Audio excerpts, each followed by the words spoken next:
आप देख रहे हैं डन न्यूज खबरें आप तक। मैं हूं आपके साथ शारदा झा। आप तमाम दर्शकों का स्वागत है। बुलेटिन की शुरुआत से पहले नजर डालते हैं आज की हेडलाइंस पर। जयनगर पुलिस ने 4710 बोतल नेपाली शराब के साथ 3 मोटरसाइकिल को किया जब्त। तस्कर मौके से फरार। कलवाही के दयालपाली व कपरिया में तालाब घाट का व दोस्तपुर में सामुदायिक भवन का विधायक विनोद नारायण झा ने किया उद्घाटन।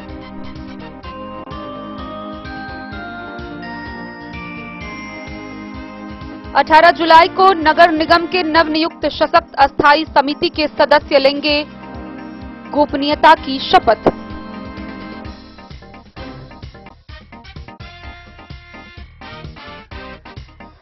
जयनगर में कमला पुल के समीप वाहन की चपेट में आने से एक 60 वर्षीय महिला कांवरिया गंभीर रूप से घायल।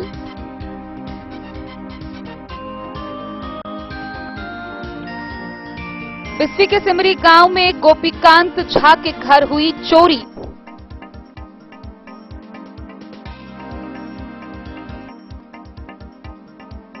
भेजा थाना क्षेत्र के करहारा गांव में जमीनी विवाद को लेकर 2 पक्षों के बीच मारपीट, आधा दर्जन लोग घायल।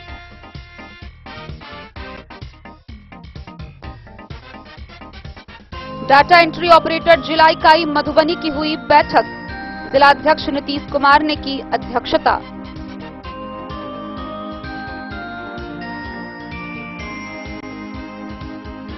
शिक्षक नियुक्ति में डोमिसाइल नीति को लागू करने की मांग को लेकर रविवार को जनाधिकार पार्टी के कार्यकर्ताओं ने जयनगर में किया प्रदर्शन।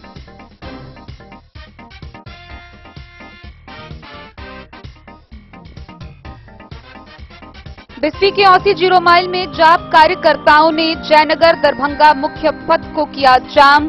शिक्षा विभाग में डोमिसाइल लागू करने को लेकर सरकार के खिलाफ की नारेबाजी।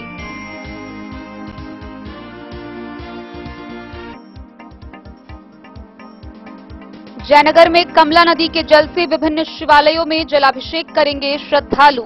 दूसरी सोमवारी को लेकर प्रशासन अलर्ट।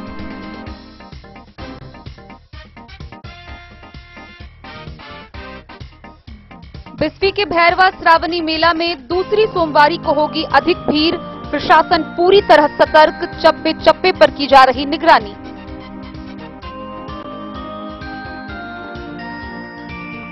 खुटौना की पुलिस ने आर्म्स एक्ट समेत 4 आपराधिक मामलों के फरार आरोपी को किया गिरफ्तार। 2 वर्षों से थी तलाश।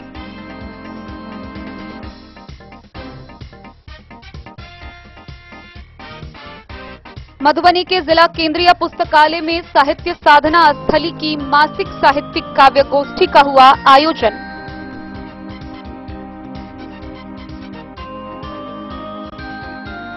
और खुटौना सीएचसी के प्रभारी विजय मोहन केसरी ने Bhagwati health care nursing home की जांच, कागजात किए जब्त।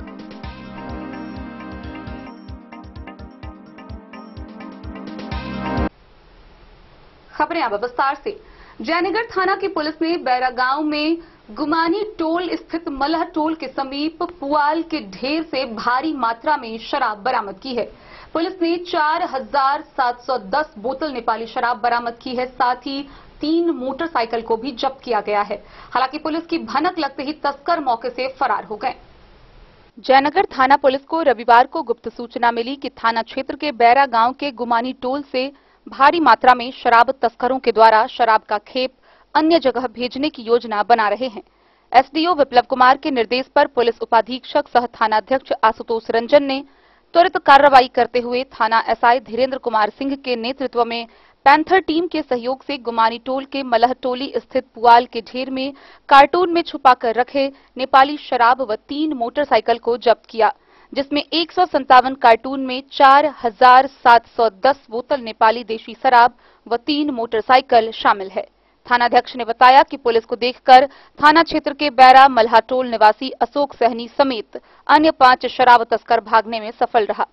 गौरतलब है कि नव पदस्थापित थानाध्यक्ष के योगदान देते ही शराब तस्करों पर लगाम कसना शुरू कर दिया है। मोहम्मद अली के साथ हनुमान प्रसाद मोर की रिपोर्ट।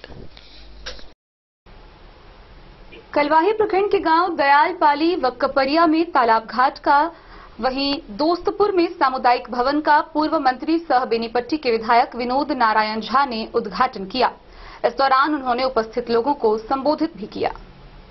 कलवाही प्रखंड क्षेत्र के गांव दयालपाली एवं कपरिया में तालाब घाट का एवं दोस्तपुर में सामुदायिक भवन का पूर्व मंत्री सह बेनीपट्टी विधानसभा के विधायक विनोद नारायण झा ने शनिवार को अपने ऐच्छिक कोष से फीता काटकर उद्घाटन किया।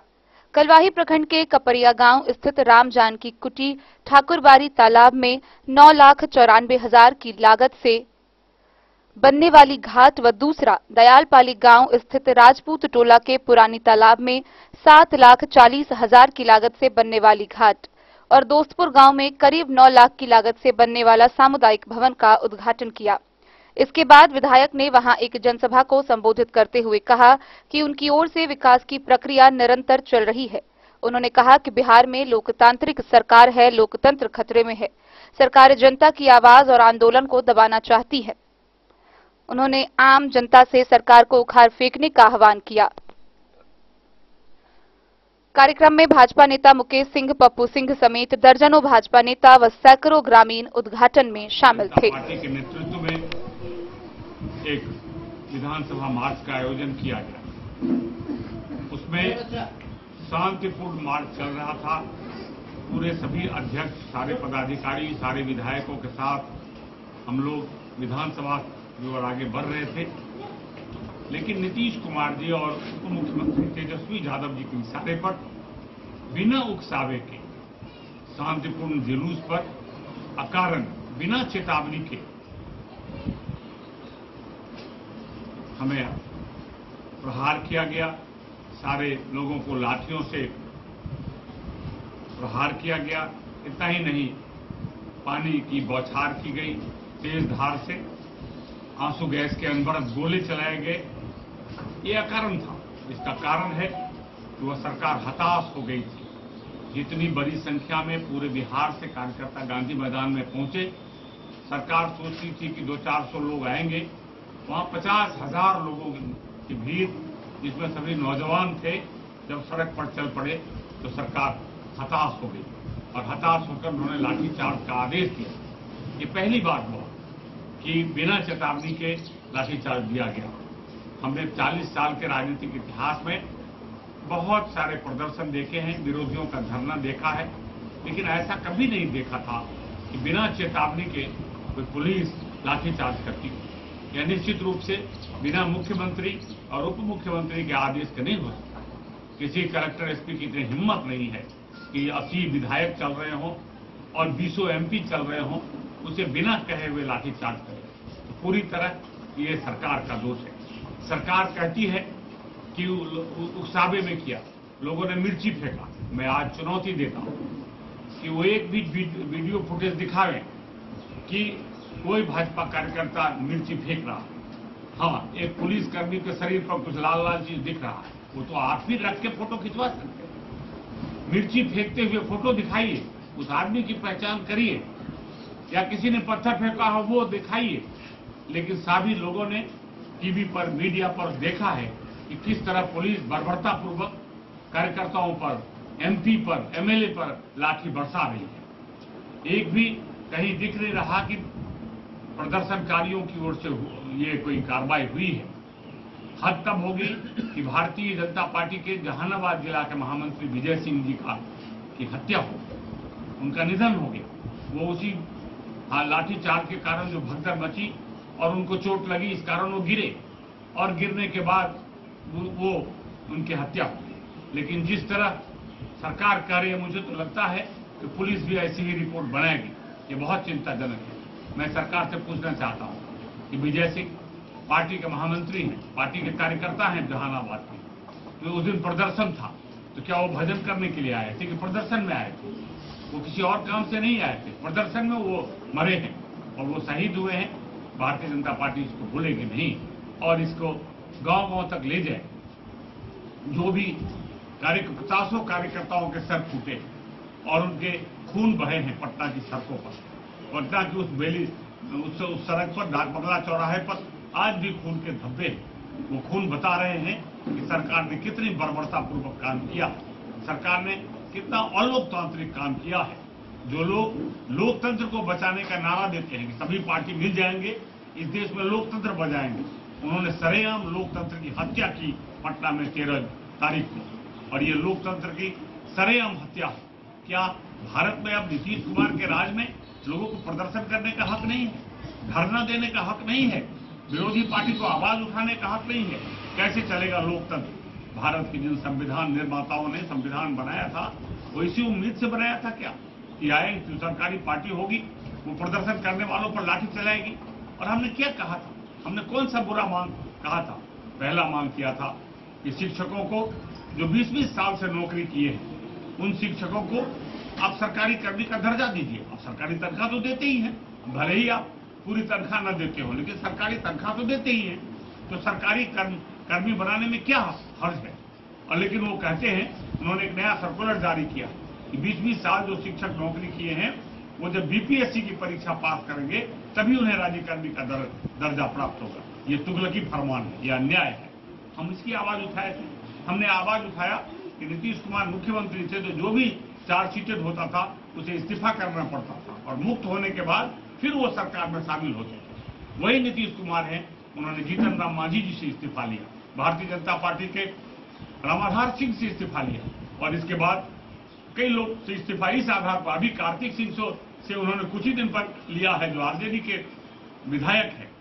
तो फिर तेजस्वी भी चार्जशीटेड है, उनसे इस्तीफा क्यों नहीं? जिस दिन वो आरोप से मुक्त हो जाएंगे उस दिन रह जाएंगे, उस दिन फिर मंत्री हो जाएंगे। ऐसा हुआ है, जीतन राम तो मुख्यमंत्री तक हुए। तो इसलिए ये भेदभाव क्यों है, भ्रष्टाचार से बचाव क्यों हो?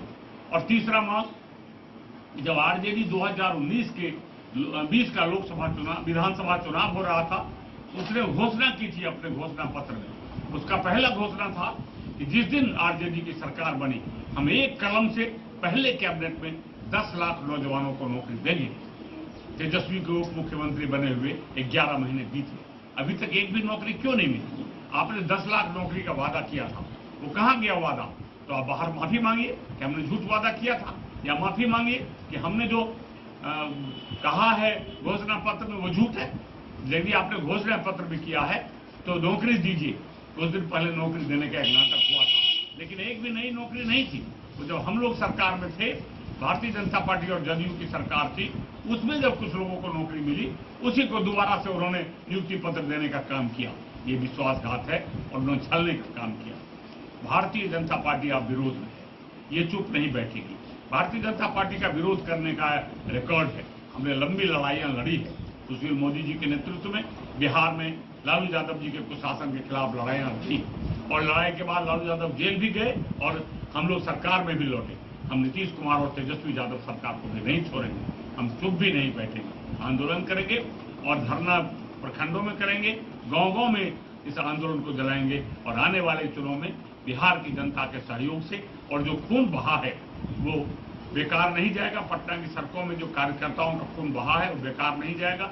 गांव-गांव जाकर नीतीश कुमार सरकार को बिहार से उखाड़ फेंकने का काम करेंगे। कलवाही से सरमोद लाल दास की रिपोर्ट। आगामी 18 जुलाई को मधुबनी नगर निगम कार्यालय में नगर विकास एवं आवास विभाग के सचिव राहुल बर्मन के द्वारा नगर निगम के सशक्त अस्थायी समिति के सदस्यों को गोपनीयता की शपथ दिलाई जाएगी। मधुबनी नगर निगम के नवनियुक्त सशक्त अस्थायी समिति के सदस्यों को 18 जुलाई को नगर विकास एवं आवास विभाग के उप सचिव राहुल बर्मन के द्वारा गोपनीयता की शपथ दिलाई जाएगी। इसका आयोजन नगर निगम कार्यालय के सभागार में किया जाएगा। सशक्त अस्थायी समिति के सदस्य के रूप में मेयर, डिप्टी मेयर के अतिरिक्त वार्ड नंबर 23 की पार्षद सुलेखा देवी, वार्ड 40 की पार्षद विभा देवी, वार्ड 36 की पार्षद निराला देवी, 35 के पार्षद कैलाश सहनी, 24 के मोहम्मद जमील अंसारी, 4 के अरुण कुमार व वार्ड नंबर 6 के पार्षद आशीष कुमार झा को शपथ दिलाई जाएगी। Bureau report, Madhubani. रविवार की सुबह जयनगर थाना क्षेत्र के कमला पुल के समीप एक 60 वर्षीय वृद्धा वाहन की चपेट में आने से घायल हो गई। गौरतलब है कि वह जलाभिषेक के लिए कमला नदी से जल भरकर जा रही थी, जहां एक 4 चक्का वाहन ने उसे ठोकर मार दिया। फिलहाल उसका इलाज चल रहा है। जयनगर थाना क्षेत्र के कमला पुल के समीप रविवार की सुबह वाहन की ठोकर से एक 50 वर्षीय वृद्ध महिला कांवरिया गंभीर रूप से घायल हो गई। स्थानीय लोगों के सहयोग से इलाज के लिए एक प्राइवेट नर्सिंग होम में भर्ती कराया गया है। घायल वृद्धा की पहचान देवधा थाना क्षेत्र के धमियापट्टी गांव निवासी मनसुख दास की 50 वर्षीय पत्नी लीला देवी बताया जा रहा है। प्राप्त जानकारी के अनुसार रविवार की सुबह घायल महिला सोमवार को शिवालयों में जलाभिषेक करने के लिए कमला नदी आ रही थी। इसी क्रम में एक तेज रफ्तार 4 चक्का वाहन ने ठोकर मार दिया। शिवालयों में जलाभिषेक करने के लिए कमला नदी आ रही थी। इसी क्रम में एक तेज रफ्तार 4 चक्का वाहन ने ठोकर मार दिया। स्थानीय लोगों के सहयोग से इलाज के लिए प्राइवेट नर्सिंग होम में भर्ती कराया गया है। फिलहाल वह खतरे से बाहर है। मोहम्मद अली के साथ हनुमान प्रसाद मोर की रिपोर्ट। बिस्फी थाना क्षेत्र के सिमरी गांव निवासी गोपीकांत झा के घर अज्ञात चोरों ने चोरी की घटना को अंजाम दिया। गौरतलब है कि गोपीकांत झा इंडियन आर्मी के पद पर जम्मू कश्मीर में कार्यरत है, जहां एक ओर वो देश की सुरक्षा में लगे हैं, वहीं दूसरी ओर उनका खुद का घर सुरक्षित नहीं है। बिस्फी में लगातार चोरी की घटनाएं हो रही है और दुर्भाग्य की बात है कि पुलिस अब तक एक भी घटना का उद्भेदन नहीं कर पाई है। बिस्फी थाना क्षेत्र के सिमरी गांव निवासी गोपीकांत झा, जो इंडियन आर्मी के पद पर जम्मू कश्मीर में कार्यरत हैं, उनके घर में अज्ञात चोरों ने घर का सारा सामान लेकर चंपत हो गया। चोर पीछे से दीवार तोड़कर मेन गेट को तोड़कर लाखों रुपए की संपत्ति की चोरी कर ली। इस बात की सूचना बिस्फी के थानाध्यक्ष को दी गई। आवेदककर्ता आशानंद झा ने बताया कि इस तरह गांव में खासकर जो सेना में नौकरी करते हैं, कई घरों में अज्ञात चोरों ने इस तरह की चोरी की वारदात को अंजाम देते आ रहे हैं। इसके बावजूद भी प्रशासन अभी तक किसी भी चोर को गिरफ्तार करने में असफल रहा है। बिस्फी से सत्यनारायण यादव की रिपोर्ट। खबरों का सिलसिला जारी रहेगा। जल्द ही लौटेंगे एक छोटे से ब्रेक के बाद। आप बने रहिए हमारे साथ। समाधान रेडीमेड एवं साड़ी शोरूम, फैशन भी, गारंटी भी, डिजाइनों के कलेक्शन भी। मधुबनी में कपड़ों के विश्वसनीय प्रतिष्ठानों में से एक समाधान रेडीमेड एवं साड़ी शोरूम, जहां आप पाएंगे लक्ष्मीपति, सुभाष, विशाल, अनुश्री समेत हर तरह की साड़ी, सिल्क साड़ी और बनारसी साड़ी, हैंडवर्क साड़ी और फैंसी साड़ी, साथ ही आकर्षक डिजाइनों में लहंगा, चुनरी भी। सभी ब्रांडेड कपड़ा यहाँ उपलब्ध है।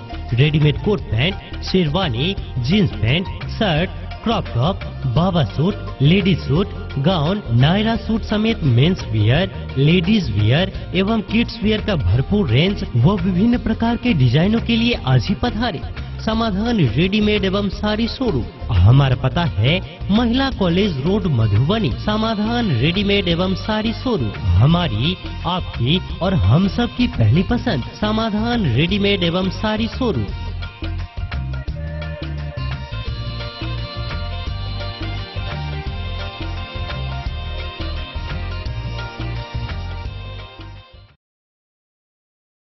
ट्विंडर्म क्रीम, ट्विंडर्म क्रीम दाद, खाज, खुजली, एलर्जी, एक्जिमा, स्किन एलर्जी समेत विभिन्न त्वचा संबंधित रोगों में लाभदायक।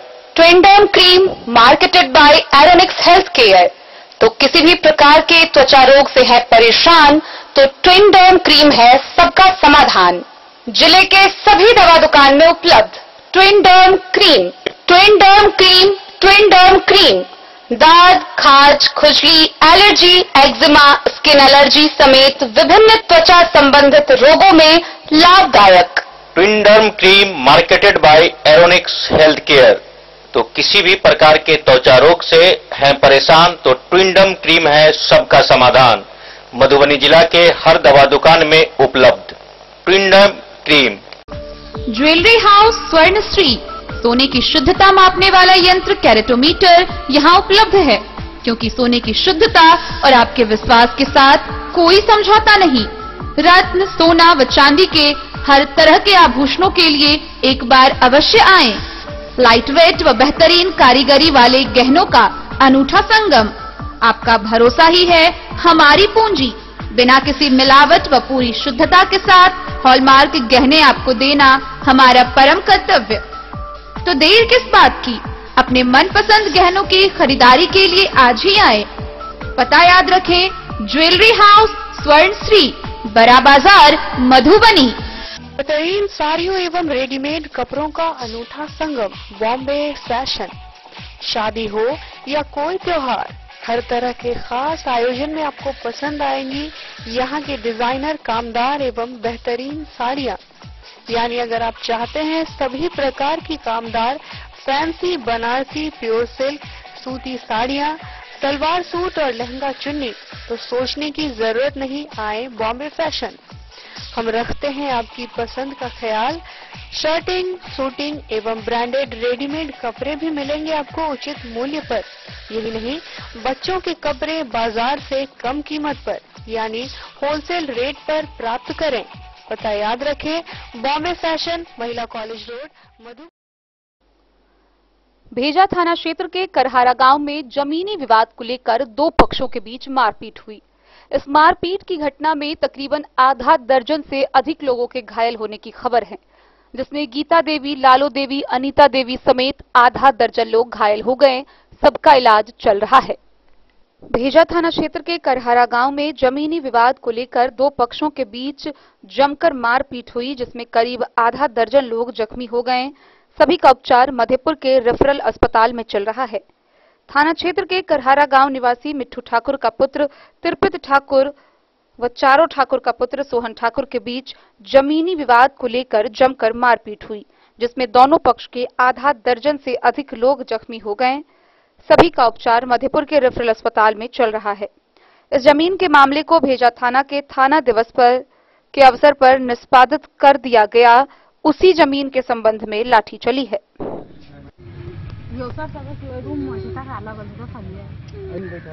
मधेपुर से नूर मोहम्मद कासमी की रिपोर्ट। रविवार को जिला के डेटा एंट्री ऑपरेटर जिला इकाई मधुबनी की बैठक की गई। बैठक की अध्यक्षता अध्यक्ष नीतीश कुमार झा ने की। रविवार को डाटा एंट्री ऑपरेटर जिला इकाई मधुबनी द्वारा जिला अध्यक्ष नीतीश कुमार झा की अध्यक्षता में बैठक का आयोजन किया गया, जिसमें मंच का संचालन संघ के जिला प्रवक्ता राहुल कुमार गोइज द्वारा किया गया। मौके पर जिला सचिव नवीन कुमार पाल, कोषाध्यक्ष अशोक कुमार मेहता, जितेंद्र कर्ण समेत कई डाटा एंट्री ऑपरेटर उपस्थित थे। बैठक को संबोधित करते हुए संघ के अध्यक्ष नीतीश कुमार और जिला प्रवक्ता राहुल कुमार समेत अन्य उपस्थित data entry operator, computer operator ने जानकारी दिया कि सरकार के विभिन्न विभागों व कार्यालयों में बेल्ट्रॉन से डाटा एंट्री ऑपरेटर प्रोग्राम, आंसू लिपिक तथा आईटी लड़के व लड़कियां वर्ष 1997 से अब तक लगातार अपनी सेवा दे रहे हैं। उन्होंने कहा कि हम कर्मियों की मेहनत से सरकारी कार्यक्रम सुचारू रूप से गतिमान है। राज्य सरकार के द्वारा इतने वर्षों से अब तक कर्मियों के लिए सेवा शर्तों का निर्धारण नहीं किया गया, जो काफी दुखद है। उन्होंने बताया, पदवर्ग समिति द्वारा 26 अगस्त 2020 को आहूत बैठक में यह निर्णय लिया गया था कि सूचना प्रावैधिकी विभाग बिहार पटना के द्वारा सूचना प्रावैधिकी संवर्ग नियमावली का गठन किया जाए, ताकि कर्मियों को उठने वाली से आच्छादित किया जा सके, जिससे अंतिम रूप प्रदान नहीं किया जा सका है। और विभागीय भुगतान के आलोक में तत्कालीन प्रबंधक निदेशक राहुल सिंह बेल्ट्रॉन पटना के द्वारा प्रति संलग्न राज्य सरकार को बहुस्तरीय प्रक्रिया के कारण कर्मियों के भुगतान में विलंब एवं जीएसटी मद में लगभग 50 करोड़ और वर्तमान में 1 करोड़ से अधिक की राशि बचत एवं ईपीएफ इत्यादि कटौती के समय जमा नहीं होने एवं कर्मियों के वेतन भुगतान में विलंब की स्थिति का वर्णन करते हुए उस पत्र में सीधे विभागीय समायोजन संपन्न का उल्लेख करते हुए हमारे संबंध में अपना मंतव्य सामान्य प्रशासन विभाग बिहार पटना को उपलब्ध कराया गया, जैसा कि बीपीएसएम में व्यवस्था है। उन्होंने कहा कि इस संबंध में राज्य के सभी जिले के जिला पदाधिकारी को अभ्यावेदन देते हुए मुख्य सचिव बिहार पटना को अग्रसारित करने के लिए अनुरोध किया। सूचना प्रौद्योगिकी विभाग द्वारा सामान्य प्रशासन विभाग एवं वित्त विभाग से परामर्शोपरांत सूचना प्रावैधिकी संवर्ग नियमावली का गठन किया जाए, जिसमें data entry operator, programmer, IT manager आच्छादित होंगे। वहीं प्रत्येक विभाग में यूडीसी स्तर का एक एक पद प्रोटोकॉल सहायक के रूप में चिन्हित किया जाए व उस पद का दायित्व निर्धारित किया जाए। प्रशासी पदवर्ग समिति के 26 अगस्त 2020 की बैठक की कार्यवाही 31 अगस्त 2022 द्वारा प्रसारित है, जो वित्त विभाग वेबसाइट के पीपीएस पोर्टल पर उपलब्ध है।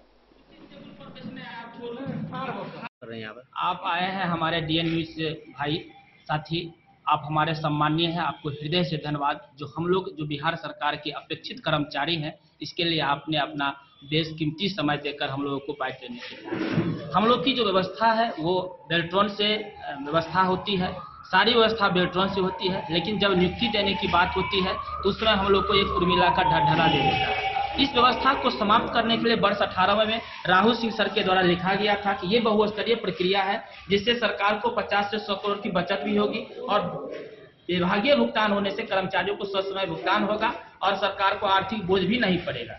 तो इस व्यवस्था को सुदृढ़ करने के लिए उसके बाद अंतिम रूप ये हुआ कि हम लोग के लिए एक संवर्ग का गठन किया जाए, जिसमें हम डाटा एंट्री ऑपरेटर आच्छादित होंगे। ये हमारे अभी माननीय मुख्य सचिव बिहार के, जो उस समय में अपर मुख्य सचिव रहे थे, उसमें उनकी अध्यक्षता में ये बैठक हुई थी। इस बैठक में यह निर्णय लिया गया था कि सूचना प्रौद्योगिकी संवर्ग नियमावली का गठन किया जाए, जिसमें data entry operator, programmer, IT जो भी है ये आच्छादित होंगे। लेकिन इस पर एक बैठक का भी आहूत की गई, उसके बाद अंतिम रूप देने का आज तक निर्णय नहीं लिया जा सका, जिसमें हम लोग का यही मांग है कि हम लोग सरकार से जो हम लोग को विभागीय सेवा दे, समायोजन करे, विभागीय भुगतान हो, जिससे हम लोग बहुस्तरीय प्रक्रिया से मुक्त हो और शोषित होने से बचे। और इस सरकार से हमें पूरा आशा और विश्वास है। अपने कार्यालयों में अपने तन मन धन से काम करते आ रहे हैं, पूरी निष्ठा और लगन से काम करते हैं। विभागीय जो भी कार्य होता है हम लोग दिन रात मिलकर काम करते हैं। वर्तमान में एलआरसी जो कि अंचलाधिकारी के अंतर्गत आते हैं, बहुत सारे जमीन के मीटर था, उनको एक समय में ही समाप्त करना होता है। उस समय हमारे भाई दिन रात मिलकर उस काम को समापन करते हैं। कोषागार है, डीटीओ है, ऐसे अनेकों कार्यालय हैं जहां हम सभी भाई उपस्थित नहीं रहने से वो विभाग बिल्कुल असंचालित हो जाएगा। और हमारी विकास डिजिटलाइजेशन जो कहीं ना कहीं सरकार कर रही है, उसमें हम लोगों का बहुत बड़ा खून पसीना का योगदान है। तो हम सब वर्गों का एक सम्मान देने का कार्य करें। ये सरकार को हम सम्मानित करते हैं और सम्मान देते हैं, ये विश्वास करते हैं काम पर। तो इस काम को हम लोग का एक समायोजन जो आप ही के पत्राचार से हुआ है, इसको अंतिम रूप दिया जाए। हम लोग इसी के लिए आज एकत्रित हुए हैं। और एक मांग सेवा समायोजन हम लोग का एक ही व्यवस्था स्थापित करना, ये हम आग्रह निवेदन करते हैं। मधुबनी से फिरोज आलम की रिपोर्ट। जयनगर प्रखंड के एनएच 227 पर वाटरविज चौक के समीप जनाधिकार पार्टी के कार्यकर्ताओं द्वारा प्रदर्शन किया गया। इस दौरान उन्होंने शिक्षक नियुक्ति नियमावली में डोमिसाइल नीति की मांग को लेकर जमकर नारेबाजी की। शिक्षक नियुक्ति में डोमिसाइल नीति को लागू करने की मांग को लेकर रविवार को जन अधिकार पार्टी के कार्यकर्ताओं के द्वारा एनएच 227 वाटरविज चौक को जाम कर प्रदर्शन किया। प्रधान महासचिव अवधेश यादव के नेतृत्व में आयोजित सभा को संबोधित करते हुए वक्ताओं ने कहा कि जाप सुप्रीमो पूर्व सांसद राजेश रंजन उर्फ पप्पू यादव राज्य की जनता के हितों की रक्षा के लिए हमेशा संघर्षरत रहे हैं। आज शिक्षकों पर होने वाले अत्याचार के खिलाफ जाप सड़क से विधानसभा तक आवाज उठा रही है। बिहार सरकार से आग्रह किया कि वे बिहार के शिक्षकों की हकमारी न करें और डोमिसाइल नीति को हटाने का फैसला वापस लें। बिहार के युवाओं को रोजगार की जरूरत है। युवा पीढ़ी के लोग शिक्षक भर्ती के लिए वर्षों से तैयारी कर रहे हैं। जब नौकरी देने की बात आई तो डोमिसाइल को समाप्त करने का निर्णय लिया जा रहा है। ये कहीं से न्याय उचित नहीं है। जाप इस नीति का विरोध करेगी। सरकार अगर डोमिसाइल नीति को वापस नहीं लेती है तो आंदोलन को और तेज किया जाएगा। इस नीति के खिलाफ आगामी 23 जुलाई को राज्य भर में रेल चक्का जाम किया जाएगा। स्थल पर प्रदेश उपाध्यक्ष मनोज घोष, अति पिछड़ा प्रकोष्ठ जिलाध्यक्ष मुनिंद्र पासवान, मोहम्मद निजामुद्दीन समेत कई कार्यकर्ता मौजूद थे। घोष सिंह यादव, प्रदेश उपाध्यक्ष युवा शक्ति जन अधिकार पार्टी बिहार। बिहार में जो शिक्षा नीति में आए दिन फेरबदल होता है, इसलिए हम लोग चाहते हैं कि बिहार शिक्षा नियुक्ति में डोमिसाइल सिस्टम लागू हो। सरकार में रहते हुए भी हम लोग कुछ नीतियों पर उनके विरोध में आज माननीय जननायक पप्पू यादव के आह्वान पर पूरे बिहार में जाम किया जा रहा है, ताकि बिहार में हमारी ही सरकार कुछ मुख्य नीतियों पर गलत कर रहे हैं, वो चीज को दरकिनार करते हुए जो मिसाइल सिस्टम लागू किया जाए, इतना ही कहते मैं अपने माननीय उपाध्यक्ष सिंगर नारायण यादव पार्टी के आह्वान पर हम लोग को आज जो है चक्का जाम का निर्णय लिया है। पार्टी ये हमारा निर्णय लिया है 23 तारीख को रेल जाम चक्का करना है। और जो बिहार में जो मिसाइल नीति शिक्षा में जो लागू बहाली जो किया है, उसमें हम लोग का बिहार का लड़का नौजवान 90% जो चाहिए, 10% दूसरा राज्य का चाहिए, नहीं तो आगे हमारा कार्यक्रम हमारे नेता के आह्वान पर आगे भी जारी रहेगा सड़क से सांसद तक। देखिए, बिहार में जो 2 मिसाइल कानून है, वह हम लोगों का मांग है। हमारे जाप के राष्ट्रीय अध्यक्ष, जन अधिकार पार्टी के राष्ट्रीय अध्यक्ष माननीय पूर्व सांसद राजेश रंजन उर्फ पप्पू यादव के दिशा निर्देश के द्वारा आज पूरे बिहार में चक्का जाम किया गया है, क्योंकि 2 मिसाइल कानून लागू करना होगा।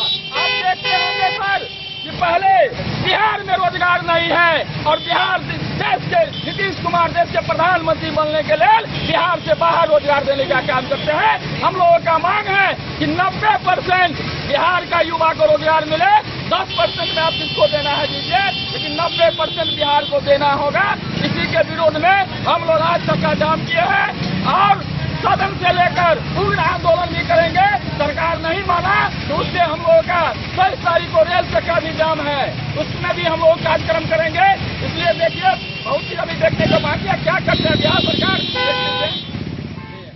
बिस्फी से सत्यनारायण यादव की रिपोर्ट। बिस्फी प्रखंड क्षेत्र के औसी 0 माइल में जनाधिकार पार्टी के कार्यकर्ताओं द्वारा मुख्य पथ को जाम कर प्रदर्शन किया गया। इस दौरान शिक्षक नियुक्ति नियमावली को लेकर जमकर नारेबाजी की गई।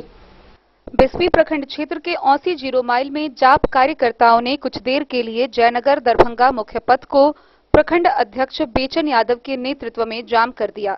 मौके पर उपस्थित प्रदेश सचिव मदन यादव ने कहा कि शिक्षा विभाग डोमिसाइल लागू करना सरकार के दिमाग का दिवालियापन दर्शाता है। बिहार की भूमि हमेशा से ही बड़े बड़े संतों के साथ राजनेता एवं IAS अफसरों की धरती रही है। ऐसी हालत में यहाँ के शिक्षा विभाग में यदि दूसरे प्रांत के लोग बहाल किए जाते हैं तो जाप उसका पुरजोर विरोध करेगा। मौके पर जाप नेता उमेश यादव, अनिल कुमार, उमेश यादव समेत कई लोग मौजूद थे।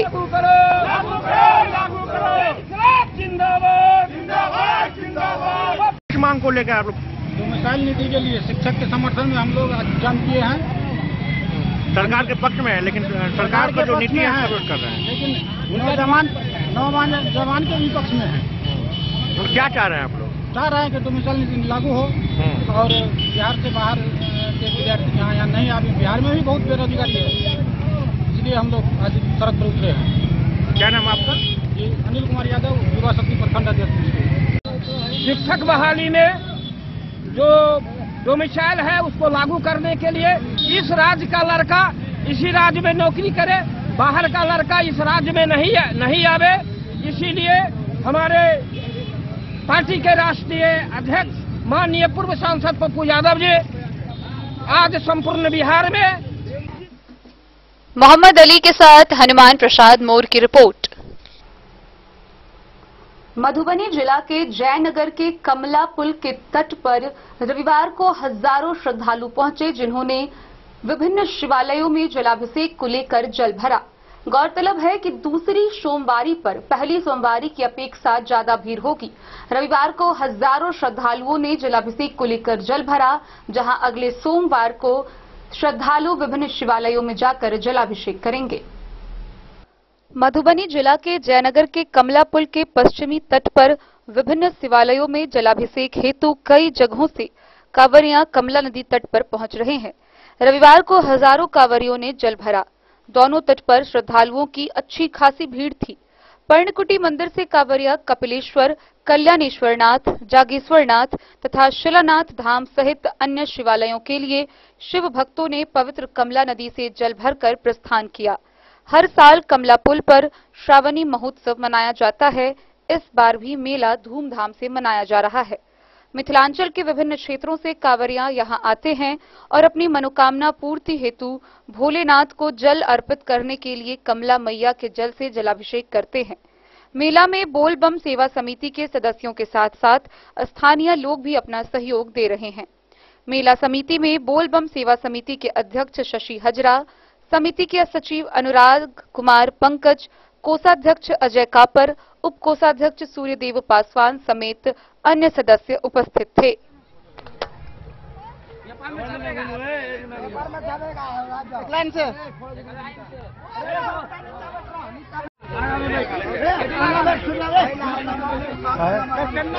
अपना हो गया तो अभी नहीं लगा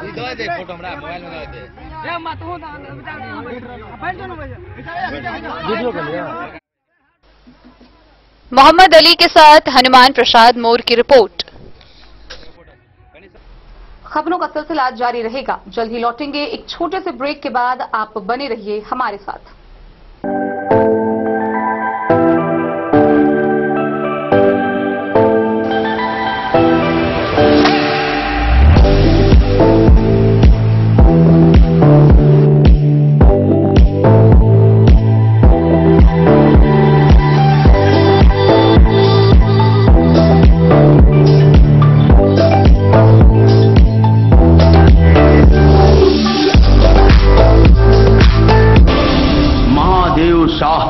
अमरनाथ प्रसाद ज्वेलर्स 916 हॉलमार्क ब्रांडेड गोल्ड एवं डायमंड ज्वेलरी शोरूम, गांधी चौक, राजनगर बाजार, एक भरोसे की पहचान। शगुन वाटिका मैरिज गार्डन मधुबनी शहर के बीचों बीच बाबू साहिब चौक पर आपकी सुविधा अनुसार आकर्षक और भव्य मैरिज गार्डन।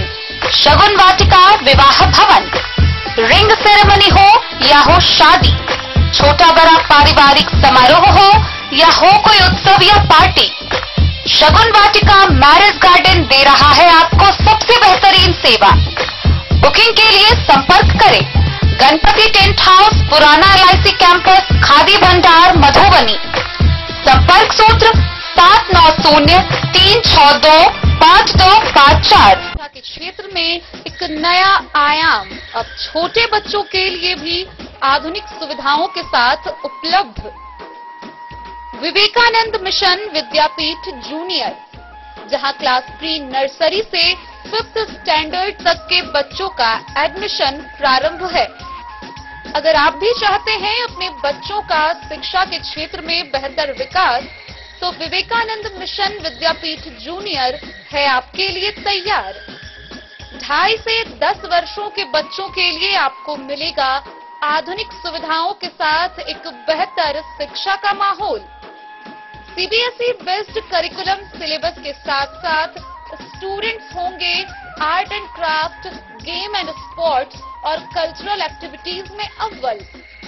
इंग्लिश मीडियम के माहौल के बीच स्टूडेंट्स बनेंगे स्मार्ट, जहां किताबी ज्ञान के साथ साथ हर क्षेत्र में स्टूडेंट्स होंगे अवेयर। हॉबीज और इंटरेस्ट को मिलेगी प्राथमिकता। तो आइए और अपने बच्चों के बेहतर भविष्य के लिए आज ही नामांकन करवाइए। विवेकानंद मिशन विद्यापीठ जूनियर। हमारा पता है सिरहुत कॉलोनी, नगर परिषद, मेन रोड, वार्ड नंबर 21। बस्ती के भैरवा श्रावणी मेला में दूसरी सोमवारी को लेकर जिला प्रशासन पूरी तरह सतर्क नजर आ रही है। पहली सोमवारी की अपेक्षा दूसरी सोमवारी को अधिक भीड़ की अनुमान लगाते हुए डीएसपी, एसटीओ, थानाध्यक्ष समेत अन्य अधिकारियों ने मंदिर परिसर में बैठक किया, जहां उन्होंने बताया कि प्रशासन पूरी तरह से अलर्ट मोड पर है। चप्पे चप्पे पर मजिस्ट्रेट के साथ पुलिस बल की तैनाती की गई है। भैरवा श्रावणी मेला की दूसरी सोमवारी को जलाभिषेक करने को लेकर प्रशासन पूरी तरह सक्रिय है। दूसरी सोमवारी को पहली सोमवारी से ज्यादा भीड़ भाड़ होती रही है। इसी के मद्देनजर बेनीपट्टी की एसडीएम मनीषा कुमारी व डीएसपी नेहा कुमारी, डीसीएलआर सह मेला नोडल पदाधिकारी राजू कुमार, वरीय उपसमाहर्ता सह प्रभारी बीटीओ नसीन कुमार निशांत, सीओ राकेश कुमार, बिस्फी के थानाध्यक्ष राजकुमार राय ने भैरवा मंदिर परिसर में बैठक की। बैठक से पहले सभी अधिकारी बल्हा घाट से मुख्य सड़क तक पीसीसी बनाई गई सड़क का निरीक्षण किया। बैठक के बाद एसडीएम मनीषा कुमारी ने बताया कि इस बार पहली सोमवारी की अपेक्षा प्रशासन और ज्यादा सतर्क व अलर्ट है। रविवार की शाम से ही अधिकारियों का बिस्फी प्रखंड मुख्यालय में जमावड़ा है। किसी भी कांवरिया व आमजनों को यदि किसी भी प्रकार की कठिनाई हो तो उन्हें तुरंत प्रशासन से संपर्क करना चाहिए। अधिकारियों ने बताया कि कांवरियों को शांतिपूर्ण जलाभिषेक करवाने के लिए हर संभव सुविधा मुहैया कराने को तैयार है। डीएसपी नेहा कुमारी ने कहा कि शांतिपूर्ण जलाभिषेक संपन्न कराने में कोई भी व्यक्ति अशांति पैदा करने का प्रयास करेगा या किसी भी तरह की अफवाह फैलाएगा तो वैसे व्यक्ति पर कड़ी से कड़ी कार्रवाई की जाएगी। वैसे हर जगह सूत्रों से भी समाचार प्राप्त होते रहते हैं। रविवार शाम को ही प्रत्येक संवेदनशील स्थानों पर मजिस्ट्रेट के साथ भारी संख्या में पुलिस बल तैनात कर दिए गए हैं। उन्होंने कहा कि भैरवा श्रावणी मेला व जलाभिषेक शांतिपूर्ण संपन्न कराने को लेकर भैरवा से बलहा घाट तक जगह जगह सीसीटीवी कैमरे लगाए गए हैं और पुलिस की पैनी नजर है। मौके पर मेला कमेटी के अध्यक्ष सुशील यादव, प्रमुख प्रतिनिधि मदन यादव समेत कई लोग मौजूद थे। इसके अलावा सीसीटीवी की निगरानी में सभी हर जगह सीसीटीवी कैमरा को लगाया गया है ताकि किसी भी असंबंधित तत्व को पहचान करके उसको कड़ी कार्रवाई जैसे विषम परिस्थिति होती है वैसे स्थिति। इसके अलावा फोर्स का टाइमली डेप्यूटेशन हुआ है और मंदिर परिसर में बलहा घाट पे बैरिकेडिंग किया गया है। जो नदी है, नदी में भी बैरिकेडिंग किया गया है। एनडीआरएफ का टीम लगा हुआ है, एसडीआरएफ का भी टीम तैनात है। इसके अलावा मेडिकल टीम भी तैनात है। तो इस तरह से विधि व्यवस्था को कंट्रोल करने के लिए प्रशासन पूरी तरह से अलर्ट मोड में है, किसी भी स्थिति से निपटने के लिए तैयार है। टीवी कैमरा 18-20 पॉइंट पे लगी हुई है। वीडियोग्राफी है जो कंटिन्यू हुआ है।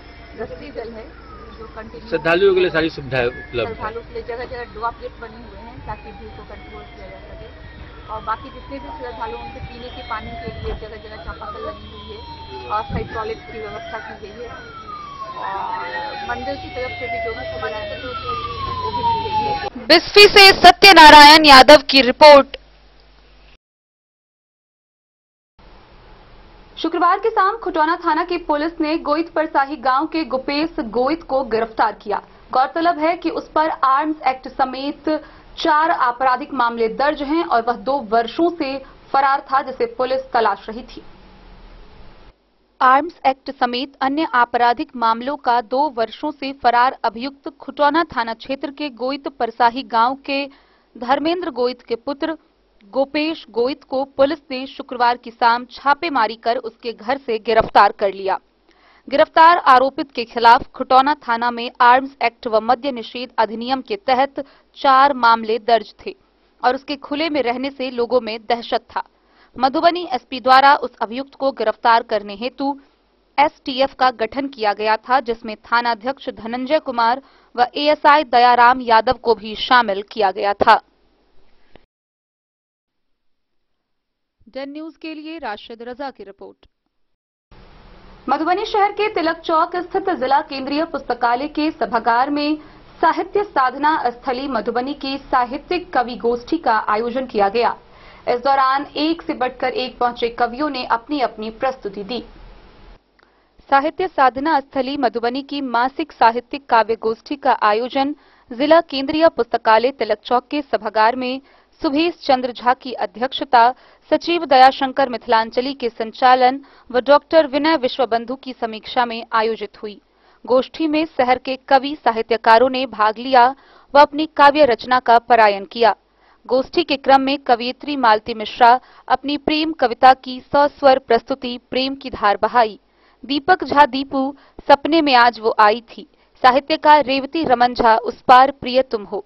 सुभाष चंद्र झा स्नेही सद्ज्ञान बिना भक्ति भटके भक्ति बिना सद्ज्ञान खूब सराही गई। सुखदेव राउत की रचना ससरित जिंदगी, साहित्यकार उदय जायसवाल की प्रेषित हरे भरे पेड़ों को काट पक्षी जीव जंतु को मार की रचना पर सभी ने ध्यान आकृष्ट किया।